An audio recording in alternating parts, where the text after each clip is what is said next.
We are back on the Rational Boomer podcast. Hopefully, your day is going well. It is Sunday, and we have Eric with us. Eric, of course, is from Iowa. So, welcome back, Eric. And it couldn't be a more timely visit from Eric because we got some interesting news last night from the Des Moines Register. Why don't you tell us what's going on there? Well, thanks for having me. Glad to be back. Yeah, we got a report from the Des Moines Register, their final poll. Now, we both hate polls Hmm. and say they can't be trusted, but the overwhelming consensus from the polling community, from what I understand, is that the pollster that conducted this poll for the Des Moines Register is considered the best in the nation. So they came out with a new poll That sometimes that that's said kind of for that's kind of like the skinniest fat guy in a room, but I get what you're saying. true. True, but they are saying this is by far the best one. And going back to 2012, I believe she was off by 1 point in the Really. popular vote, usually under by 1 point, and was really close. So that's why they consider her one of the best. But this poll from the Des Moines Register came out, and they're having Kamala Harris 47% to Donald Trump's 44%. With a 3 point something margin of error. So within the margin of error, but they're showing Kamala Harris with a 3 point lead. And I think what's so surprising about that, when we first started talking about the upcoming election some time back, there was never any kind of sense that Kamala or Joe Biden was going to win Iowa. It was a foregone conclusion that Iowa was red and that's the way it was going to go. So whether it's close or it's a big difference for Kamala, this is a surprising place to be. Certainly not what you expected when we first started talking about this. Well, I've been saying for a while I thought Iowa had a chance to go blue. Back in July, end of July, when the abortion law was allowed to take effect by the Iowa Supreme Court, I said this puts Iowa in play, and I end up being right. I think Iowa is in play, and nobody thought it could happen. But I saw it then already, saying that's a big deal. You were 3 months out of the election, and that you put a brand new abortion law into the mix. I figured that was going to shift Iowa. I've said since 2022 that the Roe v. Wade decision, the Dobbs decision, is going to be the biggest issue in this presidential campaign, bar none. It's going to be the biggest issue because it affects the most people and just the people you don't want to fuck with, women and men that care about these women, taking away a constitutional right. I said this was going to be the biggest issue. And the fact that Iowa and some other states are now showing the signs of moving quite a ways from where they are expected to go uh, proves it. I mean, people say, you really think that's the most important one? You don't, motherfucker? How could that not be the most important issue? Well, I know what the people who say, "Do you think that's the most important one?" They're looking at the rest of it. The comments about the enemy from within, the mass deportations, you know, the tariffs, all of it. But this is one of the ones that hits closest to home for most people. Right. That's what makes it the biggest issue. Yeah, I'm not going to have any kids. My wife's not going to have any kids, but I have kids that might have kids. I have grandkids that might have kids. It's about women in general. We all have women in our lives, and we don't want to hear them as one of the stories that old soul tells or that we see on the news all the time. I said this before we went on. I get vibes about things. I get a sense of how things are going. And today it really hit me. I mean, I knew it was always going south for the Republicans, but it feels like today we're close enough to the situation. The Republicans are starting to have to own up to what's really going to happen. The media and the pollsters are going to have to get more realistic now too. Otherwise, they're going to look stupid on Tuesday. I feel like everything's imploding on the Republicans, particularly Donald Trump right now, and there's really no rescue here. Yeah, and I think I've been thinking about this since this poll came out and a little bit before. Um, what you're going to be seeing on election night, they got to start, everything's imploding, right? And you might not know how Florida's going to go. But if, say, Matt Gates's district, if they've got that one close enough where they can call it and he loses, gives you an idea how Florida's going to go. If you start watching some of these contested races, if they get called early enough, you could assume maybe how the rest of the state would go, even without having the vote counted. Same thing if Marjorie Taylor Greene loses in Georgia, or if before they've counted some of the swing states, if Iowa flips for Kamala Harris, looking at the Electoral College, that means Donald Trump has to carry what? Uh, Arizona. I think Arizona is a Yeah, 6 vote state. right, So he has to get Arizona to stay where he was. He's not gaining any ground. right, He right. can't afford to lose a single red state. Well, this is what I've said all along. People say, well, these are the swing states. This is the blue belt states. That's all true if all the states that are expected to go red and all the states that are expected to go blue go blue. But if we're truly looking at Iowa turning red, now granted, there's a big discrepancy between size between Iowa and Florida. But if red can be kicked out of Iowa, it seems a little more promising for Florida too, because you're in a similar situation. You've got a shitty governor, you've got the Yep. abortion ban, you've got Very. all this shit going on, and people are revolting against it. There's a Yeah. rebellion against the shit that the Republicans are trying to do. If it's true about Iowa, that gives me more hope for Florida. It really does. And if Florida goes, it's fucking over. Oh, yeah. If Florida goes, if Texas goes. But I mean, I would say, and maybe I'm overselling it a little bit because of how important the swing states are, but I'd say even if Iowa goes, it's over for Donald Trump. Just because, like I said, that just means he has to now carry Arizona to stay where he was. He's not gaining ground with Arizona. So now he's got to pick up another swing state. Like he can't afford, if any of his red states flip, it's game over for Donald Trump realistically. Yeah, absolutely. I heard about some polls in Pennsylvania too, which obviously is a pivotal state, um, where it was showing, and I don't know which polls they were. I'm just trying to see um, that in some factions of the groups, not the entire poll, but in some groupings in there, Kamala's is ahead by as many as double digits. I think we're going to see more of this I hadn't coming up. heard that. Yeah, I'm trying to see. I can't. Not the general poll. Exclusive presidential poll on USA Today say Trump and Harris tied in Pennsylvania. Um, and I think we're going to start seeing more information come out about these swing states. Um, I think the media and the polls are going to have to adjust to be more realistic as we get closer to the election because they're going to want to say, oh, we were close. Not that we were totally off. And for 2 years, they've been totally off. Um, but I'm just getting a sense that things are going really badly for Donald Trump just by virtue of the things he's saying. I mean, let's be honest. He talked about putting Liz Cheney in front of a firing squad. That's a little crazy. The night after that, he's bitching about the mic and simulating oral sex with the mic. My God, how do you get to that fucking point? Well, he did that, and then today in North Carolina, he went back to the Hannibal Lecter thing.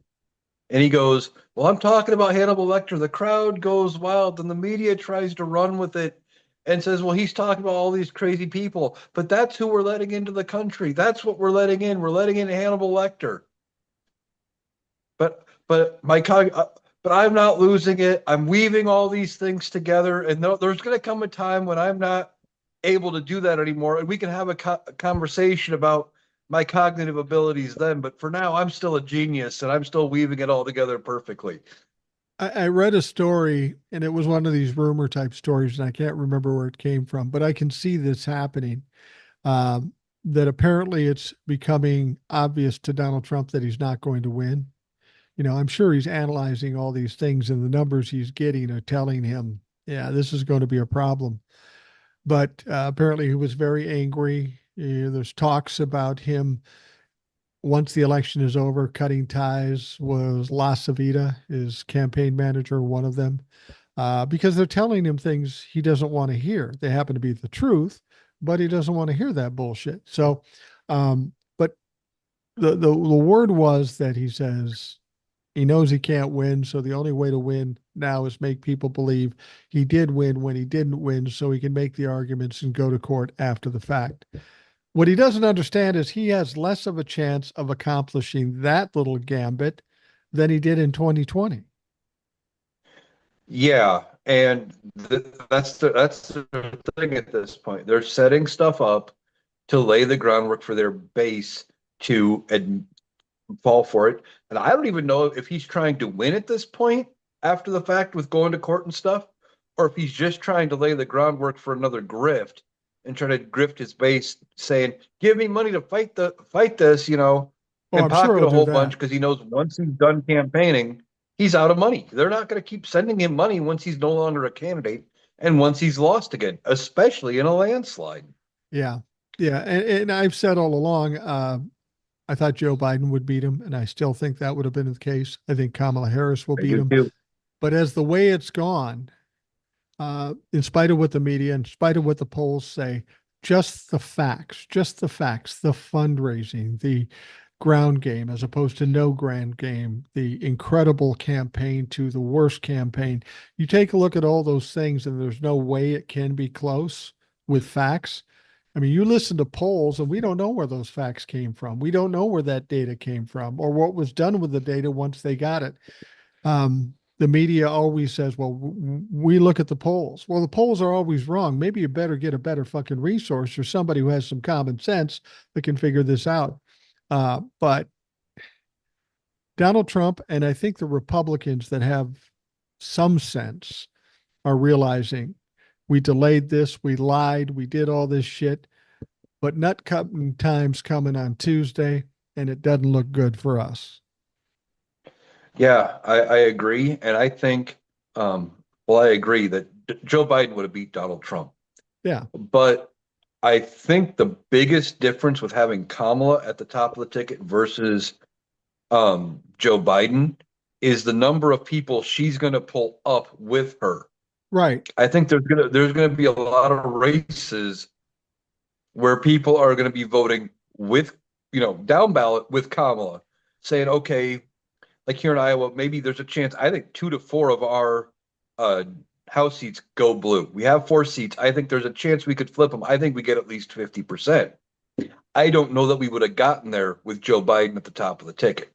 Oh, I You agree. know, When I don't know if we would have. Joe won in 2020, he won by 7 million votes and a bunch of electoral votes. But that campaign, that election was much different than 2024. Joe was kind of easygoing, kind of low key. We had no idea how good a president he would be. There wasn't a lot of enthusiasm about Joe Biden, not compared to Kamala Harris. The big reason Joe Biden won that race is because people hated or were terrified of Donald Trump. And he lost by 7 million votes. He's that bad a candidate. So now we get to this side. People are more terrified and more hating of Donald Trump than they were in 2020. Plus, you've got a candidate with a huge amount of enthusiasm. It's going to be dramatically different because who Donald Trump is running against is vastly different from Joe Biden. The whole climate of things is totally different, and she has the power. Uh, Coupled with the overturning of Roe v. Wade, Joe didn't have that in 2020. It's certainly going to pull people up because they can't just get rid of Donald Trump and not get rid of Rick Scott or Ted Cruz or Josh Mhm. Hawley. They got to get rid of them if they want to save themselves from this Dodd decision. Exactly, but I don't think, as much as I love Joe Biden, I just don't think he could have, even in 2020, 2024, whatever, he couldn't have pulled anybody up as well as what she's doing. And she's going to be bringing a lot of people along for the ride. Although I think there's going to be a couple states, I'm thinking Texas and Montana, where you've got John Tester and Colin Allred, I think she may win those states because of them, not the other way around. That could be. People always talk about this John Tester thing running against this carpetbagger, and everybody's going, "Oh my God, oh my God." Well, Tester's won 3 races, I think, there. 18 years he's been there. He's a native Montanan. This guy, other guy's a carpetbagger. We saw the debate. It wasn't even close. Can that race really be that close? I just don't see it. I mean, I don't know enough about Montana to really make an observation, but it just doesn't seem like here's an incumbent who's been successful, who gets voted in multiple times, and this carpetbagger comes in. He's a dipshit. He loses the debate, and just because he's got an R, he's going to win. I find that hard to believe. I do too. I don't know anybody in Montana. I don't know how to, you know, go with it with Montana, but I would say comparatively, and I know they're not the same, but I would look at it like you got a Chuck Grassley here in Iowa. Yeah, People look around when it comes time to vote for the incumbent. Well, I think they did pretty good job with how things are going in Washington, and you vote for the guy that's been there forever. right, Because you said he's been there 18 years. The younger voters will have always known him to be their senator, right. one of them anyway. So there's a chance he gets voted back in, and I think there's a good chance. But there's a chance he could bring Kamala along with him and have her do better in the state than expected than she could have done on her own. Yeah, yeah. Do you think that, I mean, everybody's going to be sitting on pins and needles on Tuesday. And I get people who are still terribly worried about what's going to happen. And they ask me, aren't you worried? I'm honestly not fucking worried a bit. I know she's going to win. And I just have a sense she's going to win decisively. I won't say landslide, but that's certainly possible. Depends on how badly Donald Trump is hated and people fear him. I think it's worse than in 2020. So that tells me the popular vote's going to probably double, if not more. I just, I want people to not be worrying anymore. So I just want to get this motherfucking thing done. Well, I've said this before on the show a lot of times. Beyond the 7 swing states that the media is talking about, I have said Iowa, Missouri, Arkansas, Texas, Florida could all flip. They're all in play.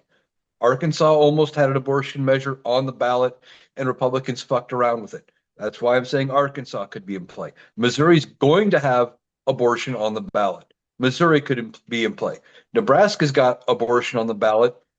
I don't want to say it's in play for her, but if anything, reproductive freedom is probably going to pass in Nebraska. But now you're hearing polls, and I know we don't trust polls, don't like polls, but there's a poll that says he's within or she's within 5 points of him in Kansas, deep red Kansas. Kansas could be in play. With the Springfield thing, Ohio could be in play. She has way more paths to 270 electoral than Donald Trump does. There's no way she can't win. Well, if she got half of what you just suggested, those states, especially if it was Florida and Texas, it's a full on landslide. It's a landslide at that point. There's no other way to think of that. I hadn't thought about Missouri. I had never thought about Iowa flipping either. But only one thing has to go wrong, and the whole path to victory gets fucked up for Donald Trump. You only need a couple of things to change, and then that opportunity is no longer there.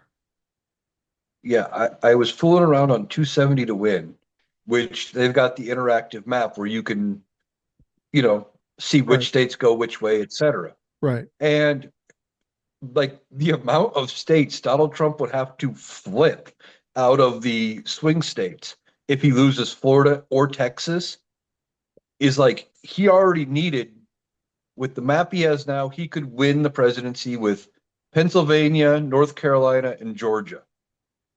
I think he would need to sweep the swing states if he lost Texas or Florida to even, I think, get close. And if he loses Iowa in that mix, If he loses Iowa and Florida and carries the swing states, he still loses. Yeah, but Like he's got odds, no path. He's got a very slim path to winning. There's way more opportunities for Kamala Harris. and really, what are the odds that he would lose Wisconsin, Michigan, and Pennsylvania? I think Kamala's got a great chance of getting all three of those. And if she gets all three of those, she wins. Yeah, and that's without flipping Iowa, without even looking Florida, at Texas, yeah. Arizona, Nevada, any of it. She has got so many more options, and it's not going to be close. I was looking at one potential option that I was thinking if Florida and Texas go along with some of the other swing states, she could end up with 400 electoral Really. out of 535. I Yeah. was I was talking to my son yesterday, and he's he's more cautiously optimistic about this stuff. He says, "Well, I've been figuring it out, and I see her getting 277 electoral votes." He goes, "How much do you think she'll get?" I think, I don't know, but my guess is over 300. I think she'll get over 300. I mean, didn't Biden get over 300? Biden got 306. She's going to beat Biden. There's no Yeah. question she's going to beat Biden. That's just common sense. If you look at where Biden was, there was no enthusiasm. It was more votes against Donald Trump at the time. Um, and Kamala is going to get those same votes plus she has the enthusiasm, and people just this can't be anything but a decisive win at the very least. You're right. I mean, and when you look at not just the polling, because again, polls suck, but when you look at the headlines, you look at the attendance, you look at the just the chatter online, and then you add in the Republicans that have come out and endorsed Kamala Harris. What Democrat has come out and endorsed Donald Trump? None. Nobody. The Nobody. closest you have is RFK Jr., and he's not a Democrat. He's No. just from a Democrat family. I mean, they haven't. And Donald Trump couldn't win without a unified Republican Party. He could have lost maybe a few percentage points of Republican voters if he carried enough independents, but he's shedding 25% of Republicans. And Easy. and a bunch of independents too. Yeah. But even without the independents, 25% of Republican voters, I don't think he could win the presidency with losing that kind of numbers. I don't either. I mean, just based on that, um, shedding as many Republican voters and independent voters that we know he's lost, there is no way to win. It's just No, regardless of what polls and media says, if he doesn't have the entire Republican Party unified and get a bunch of independent votes, he cannot win, and he's already lost that shit. exactly. We've been saying that for months now. And we're going to And look like geniuses on November 6th. I'm just telling you that right now. I hope so. I would love to bask in the glory of that for a moment. I mean, I've been dropping the same comment on a bunch of videos today with this Iowa poll coming out. When people are talking about it, I go, I've been saying it for months. Yep. Like I said that I dropped that on a Hawk video where he said nobody saw this coming. I go, I've been saying it for months. Now I know Well, he doesn't follow me, but well, that still. well, that's the thing, though. When we first started talking way back when, you never had any thought that Iowa would flip to blue, and now here you are thinking it probably is going to. So it a lot has changed since we started talking, and that's how this country goes. Things change, and Kamala comes in, and Donald Trump does some more fucked up shit, and all of a sudden, the whole palette changes, and that's why when you're talking about polls and you're talking about electoral votes, all that's true if it goes the way it's gone historically. But everything Mhm. else isn't historically accurate. So why would we expect how the vote would turn out to be historically accurate? Exactly. And everyone wants to make the comparison to 2016 and to Hillary. There's no There's a couple comparison. of big differences. There's a couple of big differences between Hillary and Kamala. Huge. First of all, Hillary's not likable. She wasn't likable, wasn't personable, and she had a lot more skeletons in her closet that the Republicans could keep throwing out and drum up their supporters to go, she's the boogeyman. She had been the Republican boogeyman for what, 4 to 8 years at that point already, maybe longer because she was tied to Bill Clinton. And, you don't have that with Kamala Harris. You You think of don't all have the all the negative. you think of all the complaints I had of Hillary Clinton, the emails and Benghazi and all this stuff. The only complaint they have against Kamala is I don't think she really worked at McDonald's. That's all they got. No wonder they're fucking losing. They have that, and she laughs too much. Oh yeah, yeah. She's got a bad laugh. Well, Donnie, you shit your pants, so I'd rather go with the laugher than the pants shitter. Um, so we get to November 5th. It goes the way we think it will go. The question has to be asked if there is a decisive or landslide decision in this race. The question has to be asked, why for 2 years has the media been telling us it's a toss up, it's close? The polls telling us it's a toss up, it's close. And two big dumb guys sitting in the Midwest knew this all the fucking time. How did that happen? I mean, I've already been kind of working out. I'm not going to pre-record anything. I don't want to jinx it, No. but I'm going to do a TikTok about that after she's announced as the winner. And I'm just going to say that exact same thing. How is it that I had been saying since before Joe Biden dropped out of the race, that Donald Trump wasn't going to win? It's not going to be close. It won't be close.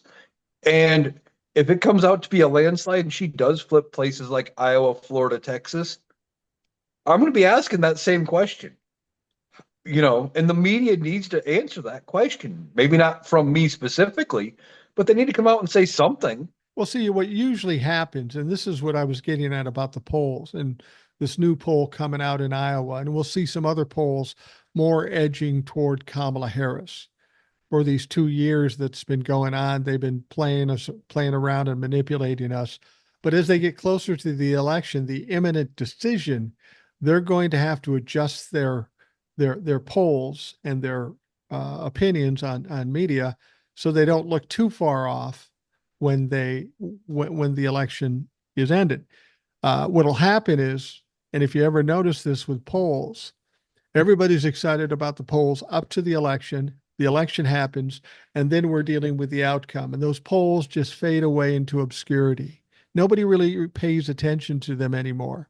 Were they right? Were they wrong? Fuck, I don't know. My guy won. Who cares? I care. Because if the media has been telling us this for 2 years and the polls have been telling us this for 2 years and they've been that far off and that wrong, why are we watching them? Why are we paying attention to them? We shouldn't. I shouldn't. Exactly. I mean, that's why, we've talked a couple of times about Alan Lichtman and his model. He's Right. got a definitive model and he goes, hey, here are the facts. He plugs it into his system and goes, this is what's going to happen. He called Kamala Harris winning 2 month ago. I think it was a little over a month ago. He made his final prediction. But he'd been saying for months, it's leaning in her favor. A lot would have to go wrong. A lot would have to go wrong. Now here we are right at the end of it. And we're talking about landslides and flipping states that have been red for 10, 12 years. Right. And tomorrow on the podcast, I have Arlene Unfiltered. I wanted to get her close to the election because when we were first talking, she was a little more skeptical of this stuff. She's all about the numbers, and I'm not quite as detail oriented as she is, but she was a little skeptical about things, but not anymore. She's saying Kamala's winning. So it's going to be interesting to see what her point of view is as to why she believes that. I believe it because I have a gut feeling and I'm looking at the facts, but there probably are some numbers that cause a lot of people to say, wait a fucking minute. This is going to go badly for Donald Trump. Yeah, I mean, I'd be interested in those numbers too, just as a reference point. But just with everything else we're seeing, there's no doubt in my mind of what's going to happen. I mean, the number of TikToks I see at any given period of either girls saying, going to go cancel out my husband's vote or my dad's vote or whatever. Oh, never mind. He knows what's at stake. He's voting with me. Those kind of TikToks, seeing a ton of them. Then you got the ads going, the one with Julia Roberts where they're losing their mind, Yeah. Republicans are, Yeah. over saying women can vote for whoever and you don't have to say a word. And you think you told Republicans that you're taking Donald Trump's name off the ballot or something like that. Right. The way they're reacting. Certainly not illegal. They can't sue or complain about that. Did you hear about now as we're recording this right now, it's about 10 p.m. Central Time on Saturday. Okay. Did you hear where her latest campaign stop is going to be? And it's happening right around now when we're recording this. Have you heard this? No. She was en route from a last campaign and it took a detour and she's going to be on SNL tonight. That's Oh, going to, nice. that is nice. Her and Maya Rudolph going head to head. She's got a sense of humor. She's going to come off very well. And a lot of younger people watch that show. It's a no pun intended. It's kind of a coup. Yeah, I mean that's gonna be good. And then I saw, oh, who is it? Colbert? Yeah, One of the late night guys is having Tim Walz on, I think tomorrow, Monday night, right. That should be which entertaining. that's gonna be that's gonna be great. I mean, I love everything I've seen about Tim Walz. He always has some good comments. That's gonna be a good show where he's on there too. And Donald Trump is probably going to be losing his mind over both these appearances. And I bet you he'll come out, well, they should take SNL off the air, pull NBC's license. It's election interference because he didn't get an invite. Now, wait a minute, though. It's not like they don't have some big exposures too. Donald Trump was on Joe Rogan. How'd that fucking go? Joe Rogan didn't pander to him like he thought he would, and Donald Trump looked stupid. But JD Vance, Mr. Orator, Mr. Harvard or Yale or wherever the fuck he went to, he made a comment on Joe Rogan's show, which has got a big audience. He says,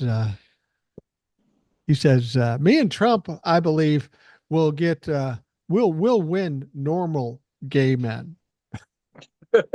Normal gay men. Now, in what parallel universe do Republicans look at any LGBTQ member as normal? I thought the opposite was the case. And what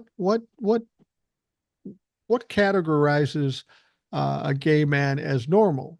I mean, they're all normal, but then if there's a normal, there's got to be an abnormal. Who are they calling abnormal? Well, I know who he meant by that. Okay, Maybe I'm go on ahead. to something, Go ahead. but he meant the type that are still stuck in the closet that go to places like the RNC convention and crash the grinder app.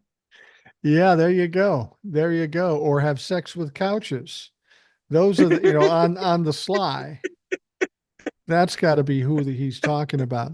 But doesn't it seem you Yeah, were sa- exactly. you were saying something earlier that you thought that Donald Trump was purposely trying to the uh, lose the election because of all the ridiculous shit he said. I mean, every time he goes on stage, he says something that would crash any normal candidate completely. I don't think it's that. I don't think he's sharp enough to say, okay, I'm going to lose, so I'm just going to take my ball and go home and just take the loss and then tell everybody I won. I think really what it is his mental condition, and we know he's diminished cognitively, but he's also a narcissist. And when narcissists get in these positions where they're cornered, where they have nothing, they can't get out of it, they panic and they just start throwing everything in the wind. Bullies, for example, if somebody's bullying somebody else and that person isn't reacting, all they do is ramp it up. They keep ramping it up until it works because they need this person to submit. If they never submit, then they end up running at some point. Uh, I think this is just an irrational behavior out of Donald Trump. He's flailing wildly and he doesn't know what else to do. So he just grabs at the strongest thing and he throws it out there to the point where he's simulating oral sex with a microphone because he's mad because the microphones don't work. You know what he Yeah, said? no, he's definitely going, and I don't think I would. No, I was saying the mic didn't work a couple times and he was so mad. He said, I'm mad. I'm seething. he said, he said, uh, I'm ready to go backstage and beat somebody. And I said, that motherfucker couldn't beat an egg, let alone any other full grown adult male. Well, that's true. I mean, he might try kicking a puppy or something, Yeah. but uh, the puppy would probably win. But anyway, um, no, I don't think I was saying he was trying to lose on purpose. I think he's just trying to set the ground game Well, that that's true. he can grift after he loses, so he can keep that going because he's going to need anything he can do to grift because he everything is going to come crashing down on him right after this election. Right. Well, a lot of people are worried. They'll say, well, he'll just claim he won. He'll go to court and he'll do all this stuff. And I go, why are you afraid of that? He did that in 2020 when he had the power of the presidency and he lost every fucking time. You think people are going to be as behind him this time around? The boy who cried wolf, he was wrong the first time. He's going to try it again. And let's be honest, if it's a close race, maybe you could delay it a little bit by pulling that shit. You'll still lose. But if it's a landslide or a decisive win, that argument's going to be a lot harder to make. Because if you're going to try to tell people that this election was rigged to the tune of 10 or 15 million votes, that's a little hard to stomach. Yeah, I mean, the biggest problem I had with them calling it, I mean, there was tons of problems I had with them saying it was stolen in 2020. But one of the dumbest they had is even the elected officials that were on Trump's side saying, "Oh, it was stolen, it was stolen, it was stolen," didn't argue their own elections when they were on the same ballots, saying, "Well, those were fine," but clearly there was something hinky going on with the top of the ticket. None Right. of that made sense. And no one's going to believe him the second time around. He's going to go back to court. These court cases are going to get tossed, Right. and it's not going to be a thing. And the he, I think he's going to have a hard time finding attorneys to take those kind of cases into court after the election because almost everybody who did has had their law license either suspended, barred, Or at or least something. sanctioned. At least sanctioned. Yeah, Yeah. Because they're frivolous and they're stupid and they have to follow what Donald Trump says, even though he's not a lawyer and he's not very bright. I don't know why lawyers have continued to do this. I have to believe that after he loses, his support drops like a fucking rock, not only with Republicans, but Republican supporters and his legal team. The money's going to run out. He may try to grift after he loses the race, but he's already slowed down significantly. Most of the money he's getting now is from big donors. No way a big donor gives him a penny after November 5th. no, the big donors won't. He's going to try to continue to grift the small donors, and I think the support, like you said, dries up after the election. If he loses as bad as it looks like, where he could have things like Texas and Florida flipping blue, and Colin Allred and whoever's running against Rick Scott, I can't think of their name.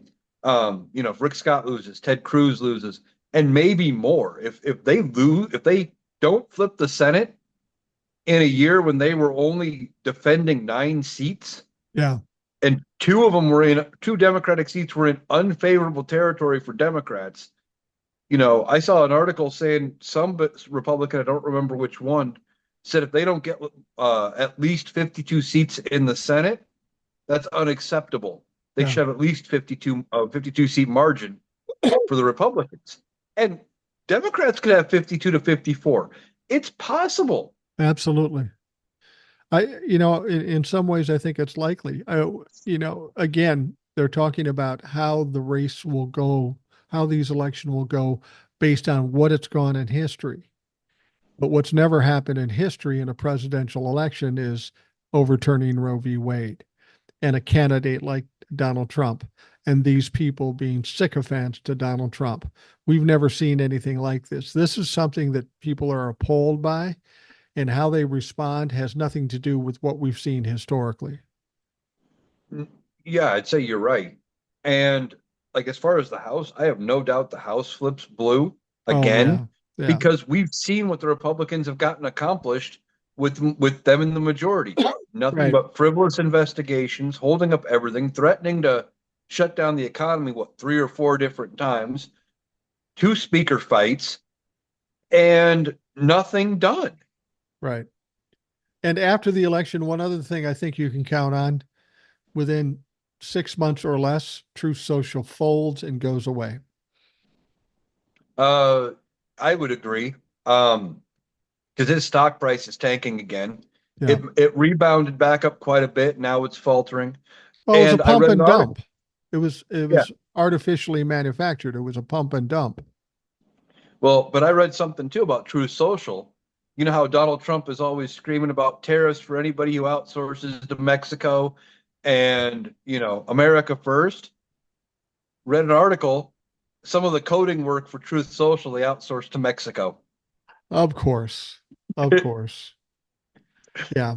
I, Donald Trump, after this election, is in for a big surprise. And it wouldn't be a surprise to normal people, but the motherfucker's delusional. He thinks he's winning. I mean, in the last week, up until the last few days, that's all you heard from Republicans. We're going to win. We're going to win in a landslide. I don't know if they were trying to Mhm. convince themselves or convince their Trump fuck followers, but they acted as if they believed that. And I think that has a lot to do with the people around Donald Trump. They don't always tell him the truth. They tell him what he wants to hear so they don't have to deal with his bullshit. Well, at some point, the chickens come home to roost. That day is November 5th, and they can't lie anymore. Donald Trump he's going to be going through some things, as he's been known to say. Oh yeah. And like with him running around in that garbage truck, you could have you could have 50 articles dragging him through the mud about it in the media, talking about how dumb it was and how he almost fell and everything. But his supporters, rather his closest allies, will find the one story where it talks about how great he was and how patriotic, et cetera, et cetera. And that's the article they hand him. Well, here, this is what they're saying about Yeah. you're driving around in the garbage truck. This is how great they think you are, and he doesn't see, they don't let him see the negative. So he has no clue as to what the world thinks of him. I'm interested to see what the press people, the reporters who are saying on Fox, Donald Trump's going to win this easily. It's a foregone conclusion. They're going to win. They've got to know better than that. And how do they respond to it after they get their ass kicked? I don't know. I mean, put it this way. I do what I do on TikTok and in the podcast. I'm saying Kamala Harris wins in a decisive victory. If I'm wrong, I'm going to come back. I'm going to say, I don't know what fucking happened. The facts didn't tell me this, but I am wrong. They won't do that. I don't know how they recover from this. They're going to have to spin it, and they're not going to probably take the stolen election route. Not after So they're going to come up with getting something fined else. 800 million. No, they're not going to go the They faked they will try election to route. find some way to spin it. Yeah, like they're not going to risk $800 million again or No. 2.2 with the Smartmatic claim, but they'll have to spin it somehow, and then they'll go back to being what they were, early 2000s, up till probably pre-Barack Obama, where they were the quote unquote fair and balanced look at the right. And they'll try to go back to being fair and balanced. And I'm going to roll my eyes with that because we all know it's ridiculous. But that's what they're going to try. They're going to have to try to redo their image away from the extreme rhetoric. And I think a lot of the far right news places like Newsmax, OAN, et cetera, they're either going to do something similar or they're going to be gone. Well, isn't that akin to, them saying, if they when he loses and they have to spin it and they say, yeah, we got it wrong, we fucked up. Now we're going to be better. Isn't that akin to a abusive boyfriend beating up his girlfriend, and then when he's got to go to court, he goes, "No, I'm better now. I'll never do it again." They can't be trusted. Fox News certainly can't be trusted. And to be perfectly honest, the people who watch Fox News are Fox fans, and these guys are telling these mouth breathing, red meat eating pieces of shit that we're going to win, and they don't win, those motherfuckers are going to be mad at Fox. Yeah, to an extent, but I think what this is just me spitballing here, but it's possible what Fox would do is, maybe not all at once, but and maybe all at once, I don't know, is start to fire all of the news personalities they currently have, replace them with others, and then say, well, we got new people in now, we'll be better, even though it's not the people on camera that's making telling them what to say. It's what they're being handed to talk about, but they know their mouth breathing idiot uh viewers Right. will go, oh, that makes sense, okay, and then they'll just listen like they used to. Jesse Waters better plan on getting a podcast because I don't think he's long for the national media anymore. This guy is a dope, and he's a liar, and he's a joke as a broadcaster. I'm just not a fan of anybody on Fox. There's nobody that's good except Jessica Tarloff, who's the Democratic plant there to fight back against these folks. But it'll be interesting to see what happens with Fox. Now, we've been talking about Kamala Harris, and I think we both agree that she's going to win and presumably win in a big way. Got our fingers crossed for that. I have no anxiety about it. I'm pretty confident of it. I have been confident about it for a long time. But the one thing you keep hearing people say is, but you got to vote on the down ballot. And I think you made a good point. I think you're feeling like I am that the down ballot is going to be impacted pretty significantly too in this election, mainly because Kamala and the Roe v. Wade decision and all that is going to affect the down ballots. Not to mention the fact that the down ballot people have had no money from the RNC throughout this entire campaign.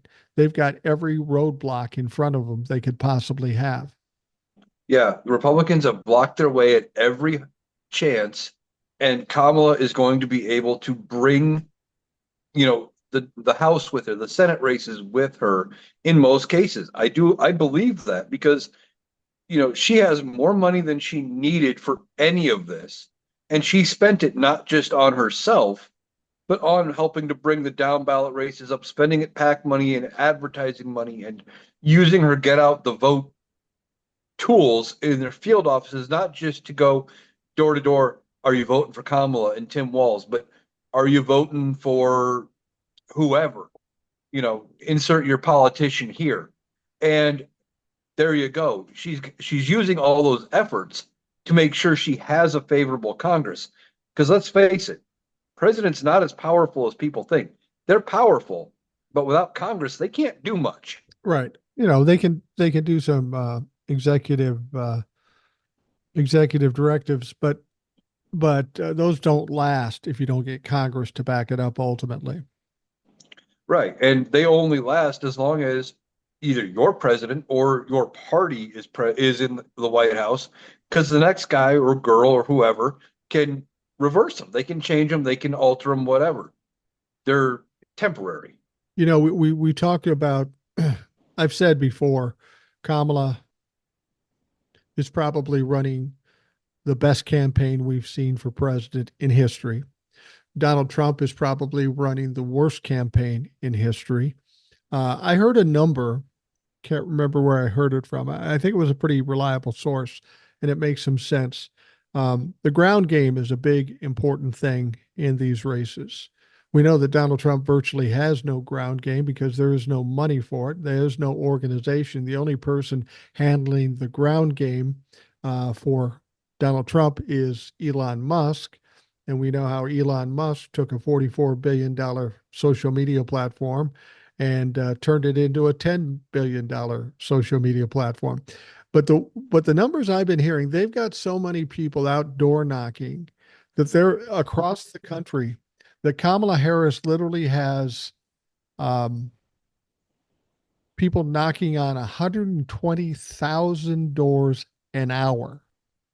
An hour. I heard that too. That is formidable.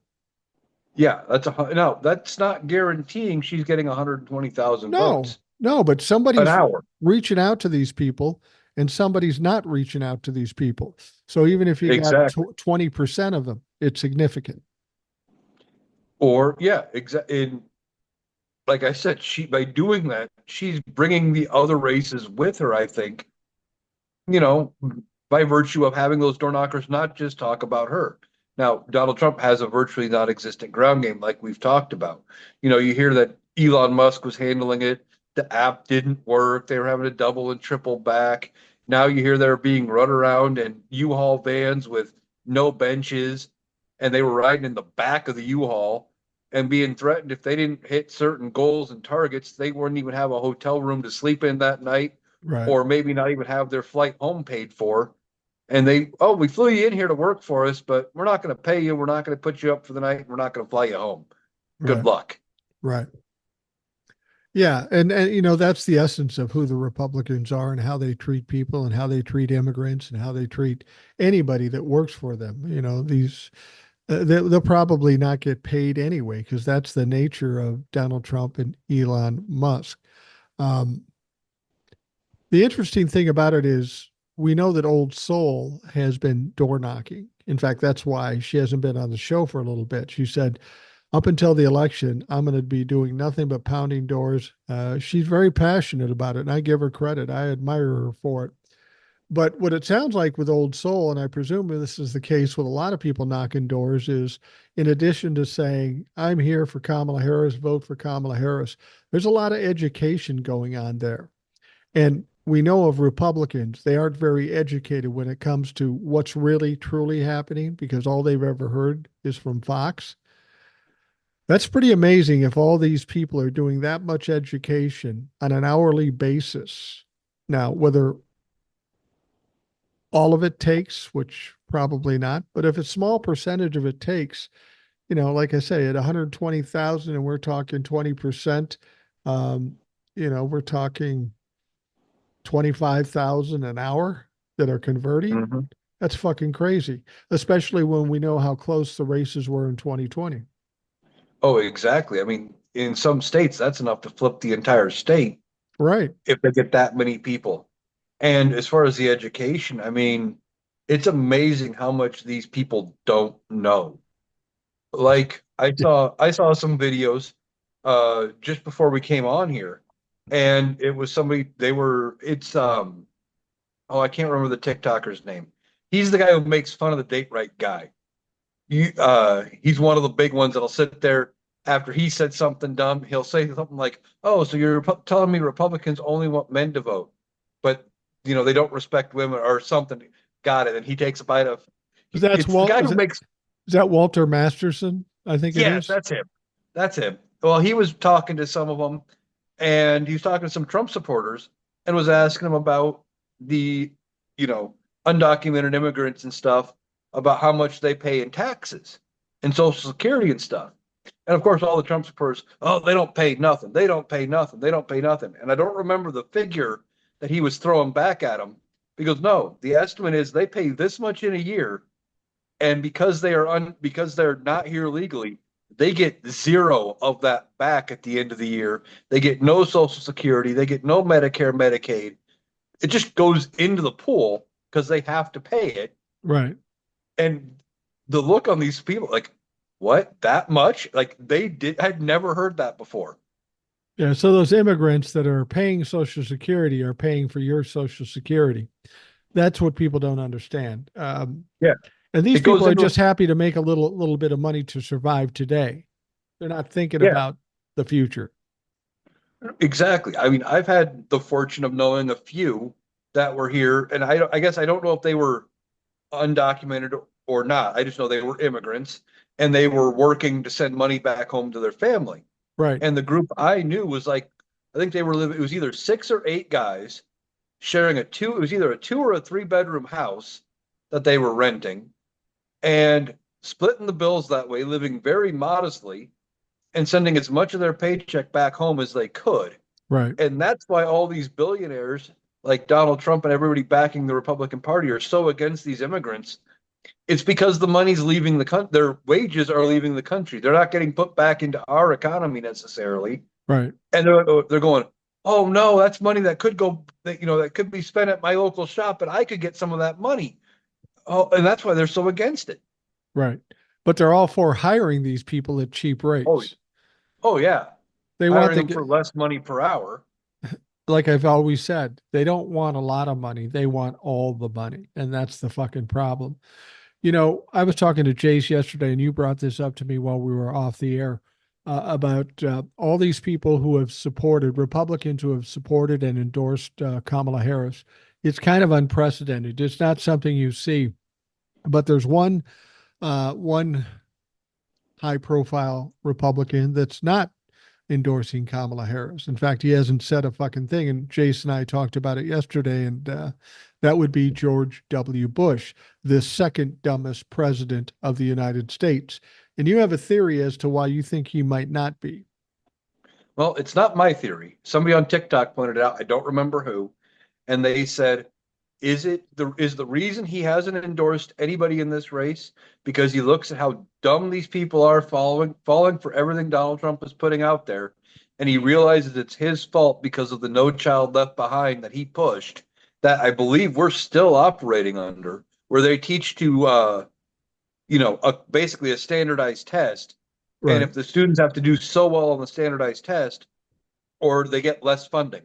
The already underfunded schools get even less money if they don't pass a certain percentage on the standardized test. Well, with a wife that was a teacher for 30 years, she always talked about teaching to the test. And they teach to the test so they can, like you say, pass the test so they can continue to get funding. Unfortunately, that strategy doesn't actually cause these kids to learn anything. It's just memorization, and they remember how to answer these questions. And the school districts do well because they get good test grades. But in the end, we don't get educated kids. That's the problem. Now, I will say this, you're suggesting something that I find hard to believe. You're suggesting that George W. Bush might have a conscience? I don't think so. I think he was just happy to get out alive, and he just wants to sit on his backside and not be bothered. And I'm sure he's he had a little cowardice in him too. Um, I think he's probably worrying about the backlash from Trumplafucks, maybe making threats against him or his family. That could be. I mean, look what they've done with Liz Cheney Yeah. and Dick Cheney for that matter, coming out. And to be fair, like they're not, on our side necessarily. No, they're not. This is definitely an enemy of my enemy is my friend situation. They realize how bad Donald Trump is. After Donald Trump is out of the way and the MAGA movement's kind of squashed, you know, in 4 years, you're probably not going to have Liz Cheney out campaigning for Kamala Harris. It's not No, going to happen. no, it's not. And these people, what they're doing, a lot of people on the Democratic say, well, they're on our side. They're helping us. No, they're helping themselves because they know the Republican Party is going to burn down and they don't want to burn down with them. They want to be the last people standing to rebuild whatever the fuck they're going to try to rebuild. If you think Liz Cheney, Dick Cheney, any of these people are doing this to help Democrats. They are not. They're doing it to save their own asses. And they're the few that are smart enough to see it. Everybody else is willing to stand in the middle of the barn and let that fucker burn. Exactly. I mean, they're hoping to save whatever's left of the Republican Party, or they're putting country over party and saying, hey, this guy is just a threat to our way of life. We won't have a country if Donald Trump and his ilk get in, because it's probably part of the plan to get rid of Donald Trump and put in JD Vance, but and still enact all of Heritage's Project 2025. And people like Liz Cheney, Dick Cheney are looking at that going, yeah, that's not the country we want. We may differ with Kamala Harris on everything, but we'll still have an American country left when we're done. They may not be concerned about being on the right side of history, but they don't want to be as far wrong as Donald Trump is at this point. They Exactly. they want to step aside a little bit. I'm amazed there hasn't been more people that stepped away from him because they're going to carry the stink of Donald Trump for the rest of their lives. I think too that when Donald Trump goes down here, JD Vance is going to be collateral damage. His political career is done when his Senate term ends. He's not electable. He's not going to be a candidate worth his salt after this is all said and done, after all the stupid shit he did. He's going to be Dan Quayle without actually being vice president. Oh yeah, he's probably going to be done. I don't see him redeeming himself for another term. And that's depending on whatever they find out about him, et cetera. If any of these investigations, because there's a litany of them into Donald Trump and everything surrounding him.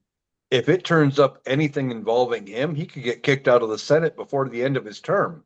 Well, if he isn't taken down by whatever he's been involved in with Donald Trump, you can almost bet he's going to get taken down from the shit that's going to be investigated on Elon Musk. That too, yeah. I mean, one way or the other, it's entirely possible he doesn't even finish his term, which would be up in 28. Yeah, you're absolutely right. He could very well get exiled the fuck out of there or indicted or something. Maybe go George Santos on the motherfucker, forced out Exactly. ultimately by his own party. Could. I mean, look, and I know it was a different party, it was the Democrats, but look what the Democrats did to Menendez. Wasn't Right, it Menendez? right. The the senator from New Jer- Jersey? Jersey, yeah, They said, "Hey, you need to resign." And especially if they can kick out most of the MAGA wing of the Republican Party out of Congress, and for lack of a better word, reasonable minded Republicans are left around, they could step in and finally say, hey, you know what? You need to go. Because if they opt to vote you out, we'll back them. well, don't you think when it's all said and done, assuming what happens is what we say, Donald Trump goes down in significant defeat. He gets sentenced to whatever he's going to get sentenced to in 3 weeks. He's then going to go on three more trials. Uh, any Republican that thinks they have any future at all is going to want to cut away the cancer, that being Donald Trump, and any place else the cancer is spreading, which will mean J.D. Vance, which will mean members of Congress who may be getting indictments, members of the Senate, lobbyists, anybody tied to Donald Trump, if they want to hope to come back in any way, in any amount of time, whether it be 4 years or 10 years or whatever, they're going to have to clean the wound and get rid of all the infections that are MAGA. Oh, they will. But I think the general election is going to purge a big chunk of them. Yeah, I think you're right. I mean, it's entirely possible Matt Gaetz loses, Rick Scott loses. Marjorie Taylor Greene is probably on her way to a loss. Ted Cruz could lose. Josh Hawley could lose. Lauren Boebert, I heard, was getting out fundraised. It was either 5 or 6 to 1 by her challenger in that district. And I remember when she won that district, she won the primary with 46% of the vote because there were 5 other Republican challengers. Right. If that 54% of Republicans don't all show up to back her and they back her challenger, whose name I can't think of, you know, she doesn't get reelected. I think the general election is going to purge a lot of MAGA out of Congress. Maybe not all of it, but purge enough of it where they're going to be sitting in a corner, keeping silent, keep their head down because they're not going to draw any attention to themselves. Now, if Marjorie Taylor Greene and Lauren Boebert and um, Jim Jordan don't get kicked out of Congress, don't lose their races, I'm not really worried about that. In fact, I kind of look forward to that. Can you imagine what those three would be doing, or Paul Gosar, or any of these other dumb fucks? What are they going to do? How are they going to make noise when there's a 30 or 40 vote majority in the House for the Democrats and they can't do fuck all for fuck all? They're going to be a waste of a seat. I'd rather have them there than some more formidable Republican in those seats. True. I would rather have, if it has to be a Republican, I would rather it be them with very little power, but I'd much rather have it be replaced with a Democrat. Absolutely. Absolutely. And, when you look at Marjorie Taylor Greene in her district, it seems unlikely that a Democrat could win under normal circumstances. But we have abnormal circumstances. We have an absolute embarrassment, an absolute dumb fuck, somebody that may very well be indicted by the DOJ. So it's conceivable that a Democrat could win. And if we could do that and that adds to the majority in the House, fucking awesome. Right now, looking ahead to 2026, assuming like Marjorie Taylor Greene loses, does the I can't think the general that's challenging her, um, does he get reelected? I don't know, but this is going to be one of those scenarios, like I say with incumbents. If Kamala gets enough done and things are looking good, economy's booming, wages are up, they could look around going, yeah, things are pretty good. Well, incumbent, okay, we'll vote for the incumbent and Right. keep things going the way they are. And that could be what the Democrats need to keep their majorities. Well, that's the thing is once they get power, they better make hay while the sun shines. They still got to prove themselves and do some good for the middle class so they can maintain their votes. Um, Jace was saying something yesterday that I disagreed with that Republicans are going to have to hustle and rebuild so they're ready to compete in 2026. I don't think they're competing at all in 2026. I don't think they can compete in 2028. It's going to take them minimum of 4 years to make a dent to come back. I think they're going to try to they may not be nationally competitive in 2026, but I think I see where Jace was maybe going with that. Don't want Okay. to put words into his mouth, but I think there could be some races like Marjorie Taylor Greene's district that was solidly Republican prior to, this, if she loses, where they would be trying to find somebody who's palatable enough to maybe win that district back. Like Lauren Boebert's new district, District 3 in Colorado, is supposed to be safe Republican. And if she gets unseated, they may try to find somebody who's palatable enough to win back those safe districts that they should never have lost Right. and be competitive just that, but they're not going to be competitive on a national level by any means. Well, what you were saying earlier kind of makes some sense. Um, that with Republicans going for Kamala, maybe Republicans voting against Rick Scott, Ted Cruz, that could happen because of the circumstances of the day. But you're suggesting that's a one off. Even if the Democrats do well, these Republicans that are voting Democrat this time around won't do it at the midterms or in the next presidential election. I'm not saying it's a definite one off. I'm saying we can't count on it being a trend going forward. I agree. You know, if if Kamala gets everything done that she wants and the economy's booming, people can afford housing, and minimum wage goes to 25 an hour and people are okay without getting, massive inflation, et cetera, they're going to look around and go, Democrats did all this.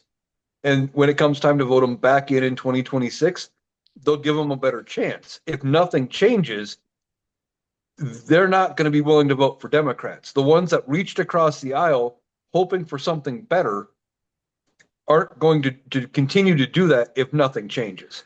Well, there is something that's going to change, though, and it has a lot of impact with conservatism, with Republicans, and that is the voting bloc that is the young people, the millennials and the Gen Zs. We know they're going to play a big factor in this election. We also know they may very well be the majority voting bloc come 2028. This country's changing. It's getting more young. Baby boomers are dying off 5,000 a day. So as much as they may try to redeem themselves as a conservative party, I don't know that that's going to work because the young people just don't have a taste for conservatism.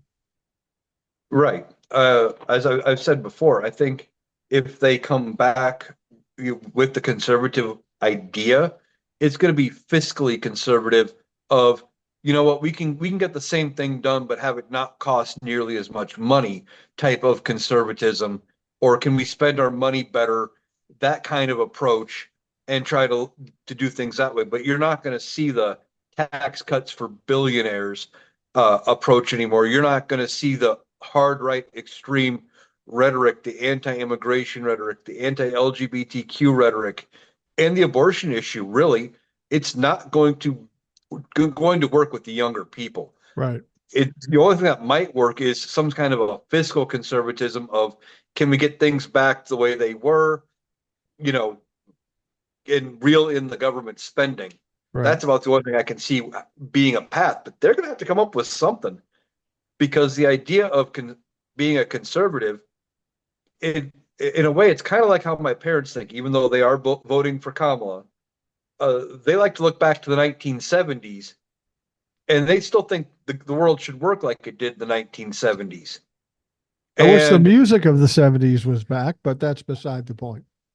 but like, they get mad that they have to jump through four hoops to get a paper bill mailed to them, so Yeah. they can mail a check in to go to pay whatever bill they need to mail, because they don't Right. want to pay it online. Things Right. like that. They look to the 70s as being some kind of a great time when they were young teens, young adults. When I look back to the early 2000s, everything was on fire effectively. Right. Looking back at right after we had 9/11, which led to a horrible economy. We had Right. the housing crash of 2008, horrible economy, and nothing got, why would I want to go back to and conserve that? That sucks. Yeah.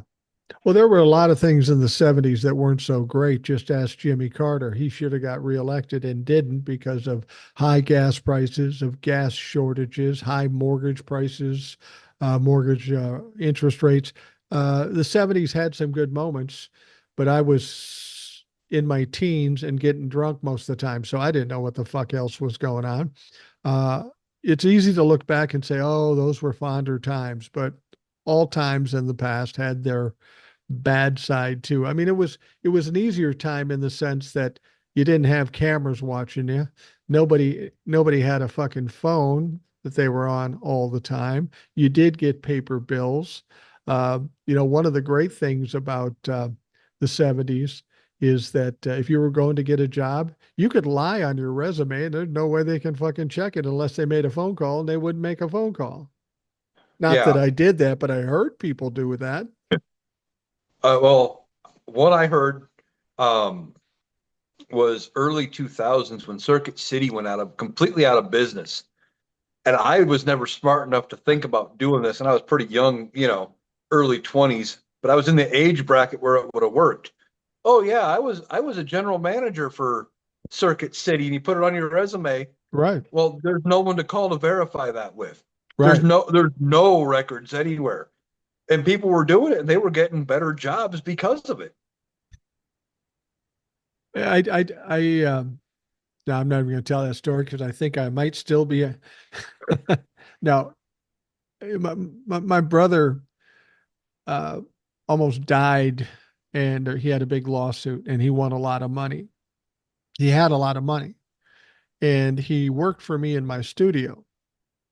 Didn't make a lot of money with me, and he went to buy a house. I mean, he had hundreds of thousands of dollars in the bank. He could afford $100,000 house, but nobody would give him a mortgage because he didn't have an income, even though he had a bank account that was fucking huge. So I said, here's your W-2 form. Here's a little whiteout. See if that works. Now that's completely illegal. He could afford it. He still lives in the house today. It's been long paid off, but little whiteout and add a couple zeros and he got the fucking mortgage. You'd never do that today, but No.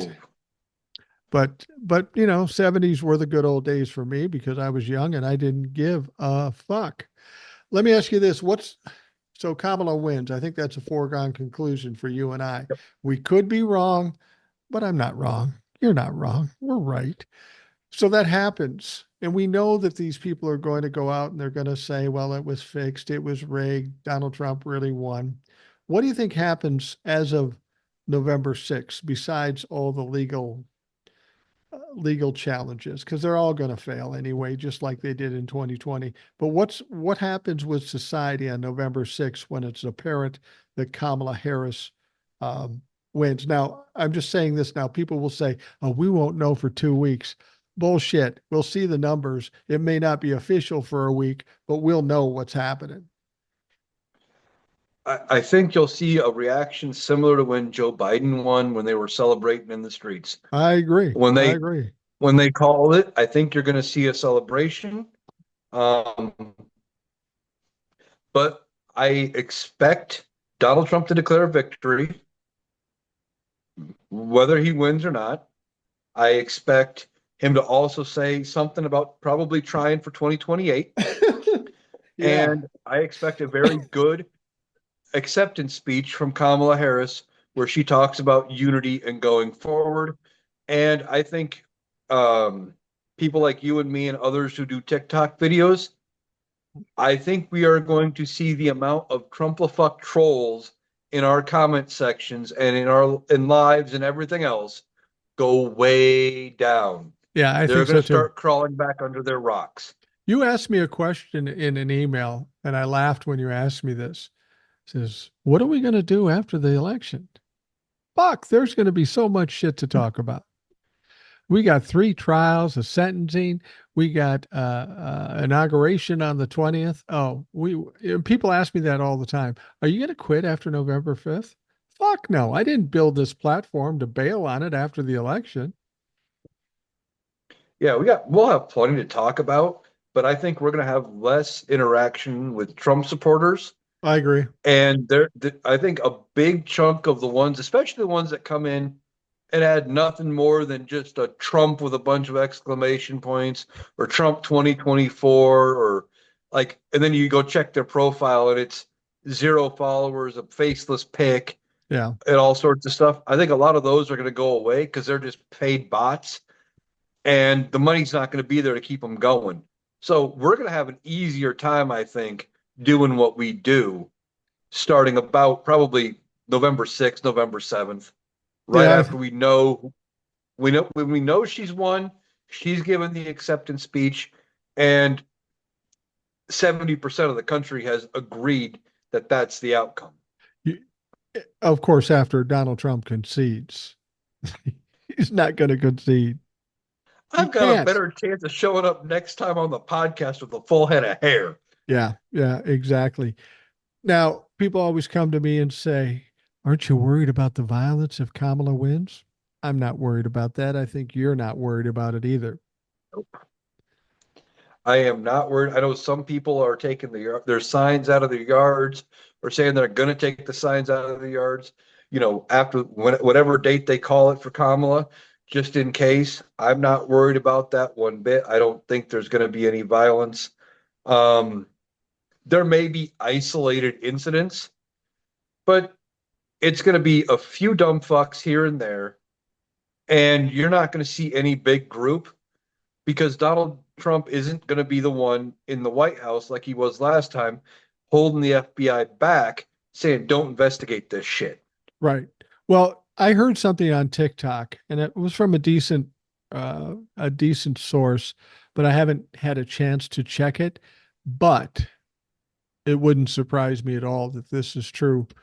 And the report was that the entire week of the election, they're going to ramp up National Guard presence in and around the Capitol because Joe Biden's not going to let any chance in hell of something like that happening again.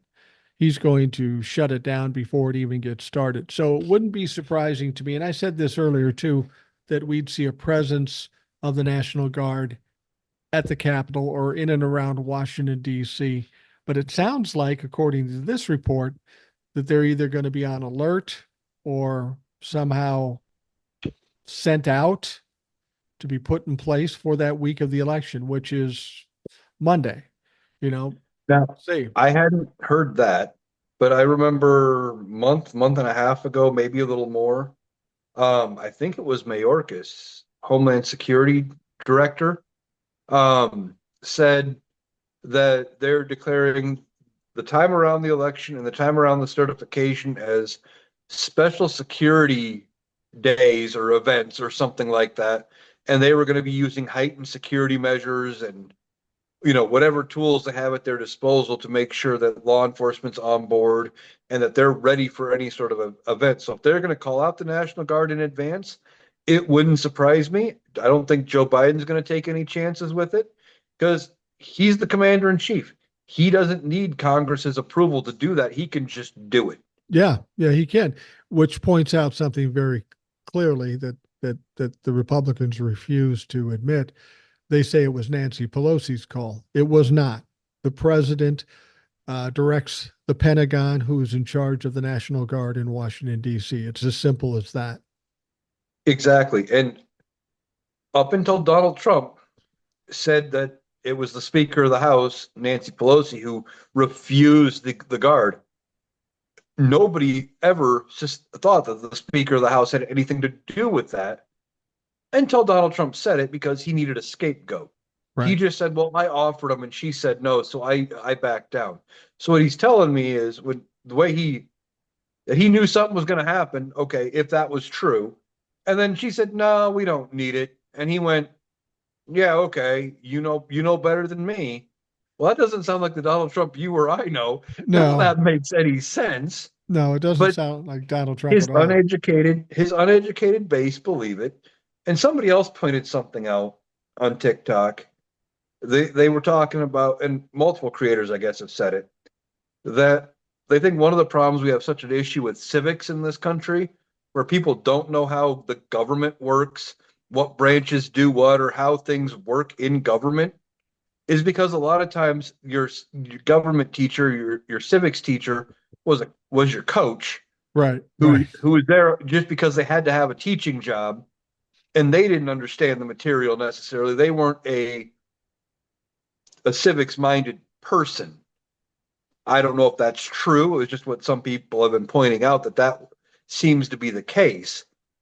But I do know we have an issue with people not understanding how the government functions. Well, a good example of that is all these people that keep writing into me and you probably. Oh, Donald Trump and Mike Johnson have a secret. Mike Johnson's going to throw this whole election into turmoil.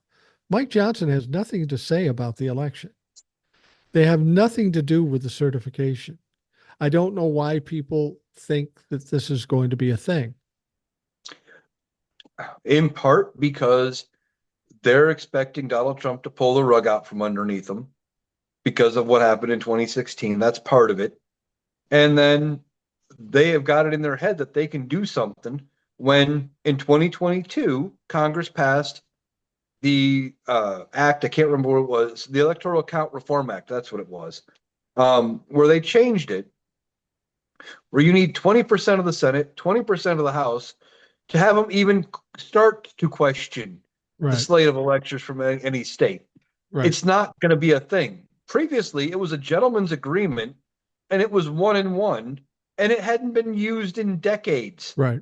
until these Republicans latched onto it as some kind of a way to stay into power. And in part of it was led on by people who had just been elected to Congress 3 days before. Right. Or I shouldn't say elected, had started serving in Congress three Who days were who before. were who were sworn in and seated, yeah, on January 3rd. And that's the other part of this. We have a new Congress as of January 3rd, 3 days prior to January 6th. Um, Mike Johnson won't even be a fucking thing at that point. But the fact of the matter is, what people forget is that the Speaker of the House has nothing to do with the certification of the election.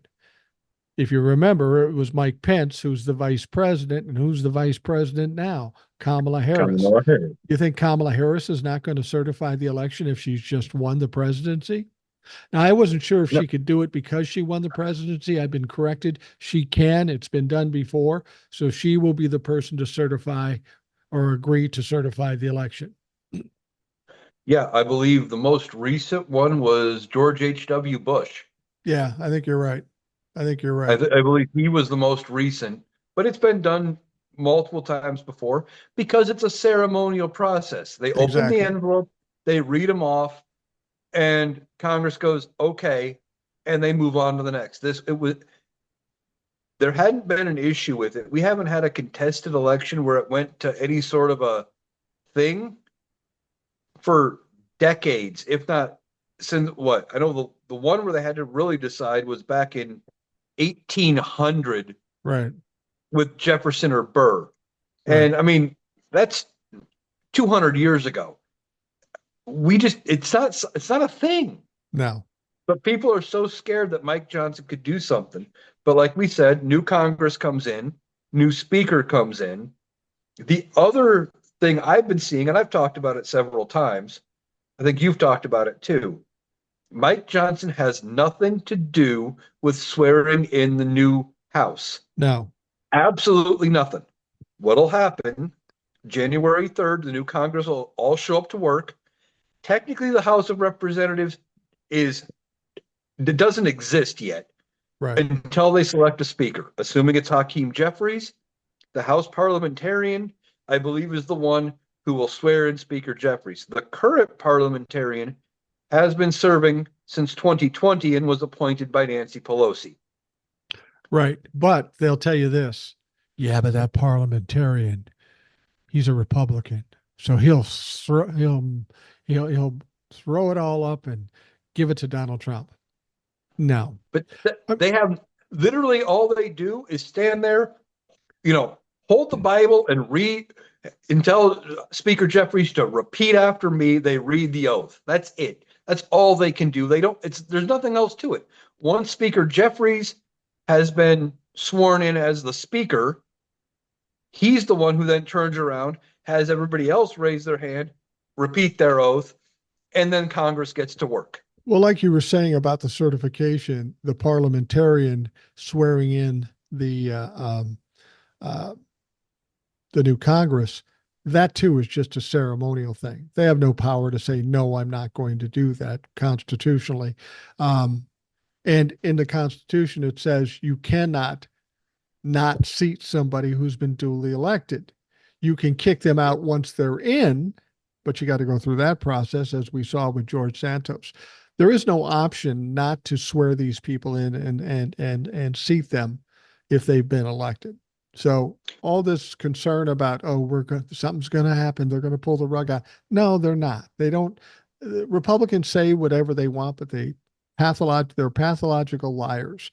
They get thrown back in their face every time they do this shit. People got to stop worrying about it. Right. And as far as voting them out, they can't hold the vote to kick somebody out till after they've all been sworn in. They got to get through that process. So before somebody comes in, well, they'll just hold a vote to kick out Speaker Jeffries. Well, they can't hold the vote till Speaker Jeffries swears them all in. And then they still need I think it's a 2/3 majority to vote them out. And if Democrats have control of the House, they're not going to vote against their own speaker. It's just not going to happen. No, but people find anything to worry about. Speaking about worrying about something, one of the creators, we've talked about him before, Hawk, brought up something, and he made an interesting point. He said, anytime between now and January 20th, if he thinks Donald Trump is going to be up to something or whatever, Joe Biden could resign and make Kamala Harris president effective immediately, only through the duration of his term, and her new term would start January 20th, assuming she wins like we think she will. And then everyone starts to freak out. Well, if she's president, that means Mike Johnson's going to be the vice president. No, she either wouldn't have a vice president till January 20th, or she'd have to get Congress to approve Tim Walz.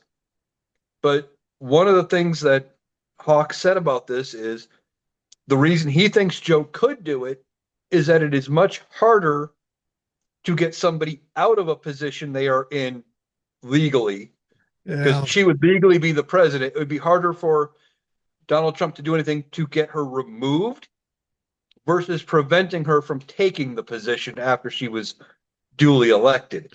And it seemed like something to worry, like worrying about something for nothing. Yeah. And it just led to more people being confused about the rest of the process. Well, here's the problem with that. I don't agree that would happen. Yeah, maybe it could happen. I don't know that it benefits that much if it did happen. I don't think Joe, after going through what he did by being kind of pushed aside, I don't think he's going to risk his legacy. He doesn't really need to do that. The only reason you might do that is to be concerned that somehow Donald Trump will come up with a gambit to steal the election from Kamala. We saw what happened in 2020. It's going to be harder in 2024.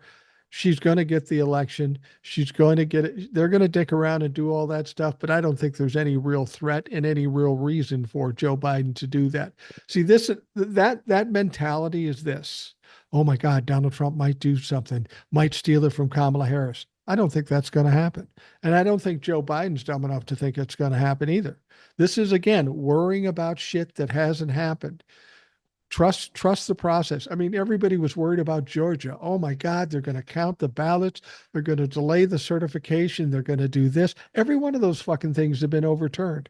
We worried about them because the Republicans said it, but when it came to the law, it couldn't be done. Joe's not going to step down unless he keels over. Yeah, I think you're right. Or has something extremely major which would completely incapacitate him. But I don't think he would. This was just another, well, he could do it, and then she would be president with all of the immunity. And I don't know if it was meant to be wishful thinking or, well, like Donald Trump is, he might come up with something, but this gets around him coming up with anything. I think it was looking for a solution to a problem that didn't exist. Well, here's the thing about Hawk. I like Hawk. I watch Hawk. I don't like all those videos because not all those videos are a topic that I care about. But Hawk is one of those guys too, and I'm not demeaning him at all. Everybody has their own style, the way they do things. Hawk and other people who are or creators, they like to consider worst case results or worst case possibilities, even if they aren't even realistic. And the idea that somehow Donald Trump would come up with something to actually put it in play where Kamala could get this win stolen from her, it's just absolutely ridiculous. They couldn't do it in 2020 when they had the power with Donald Trump in office. They've had all this time to plan ahead for all the things they might do. They have an incredible legal staff working on it. They shut down what was going on in Georgia, not all of it, but most of it. I don't think there's any real concern about Donald Trump coming up and making a play and risking Kamala's position as president. He's failed at everything he's fucking done. Nobody can possibly take that seriously.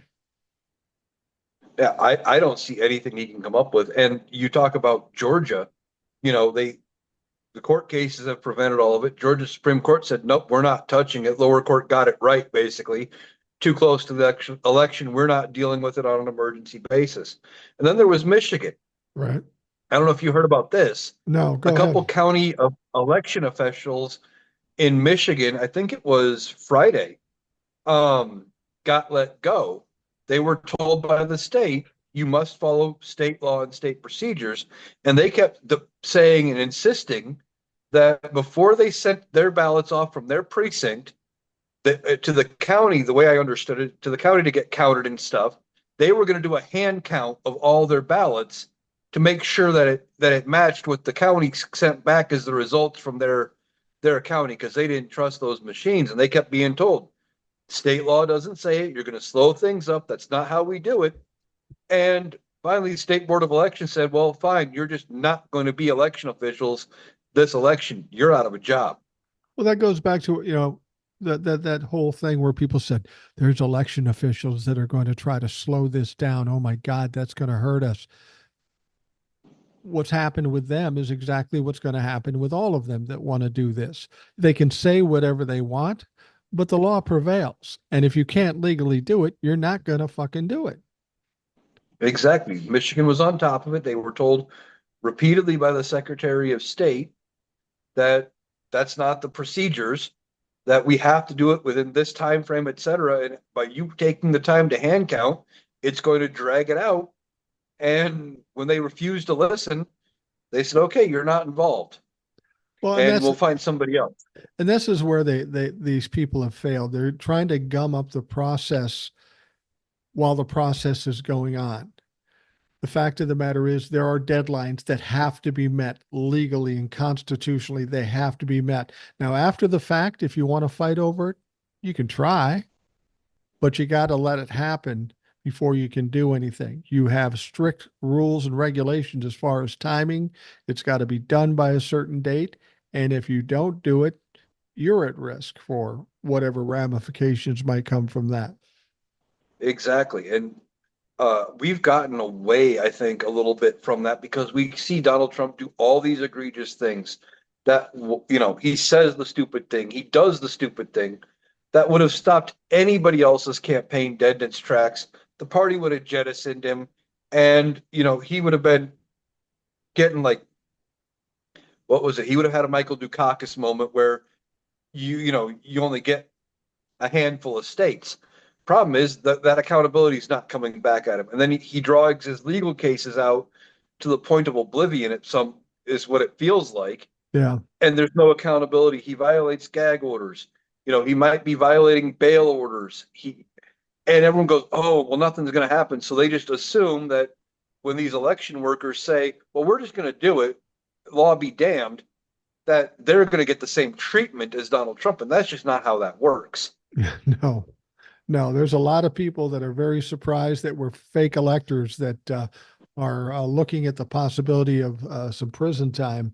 And put it this way, we're going to end this here in a minute, but um, on November 6th, especially assuming Kamala wins, and I don't think there's any question about that. On November 6th, one big thing happens to Donald Trump and all the other Trump-fucks who are kind of part and parcel to all these criminalities and corruption. The protection's gone. Nobody's walking on eggshells anymore because the election is over. Nobody's a candidate anymore, and especially Donald Trump. Donald Trump will be the most vulnerable he's ever been in his life and more hanging over his head. He will rue the day that he delayed this stuff till after the election.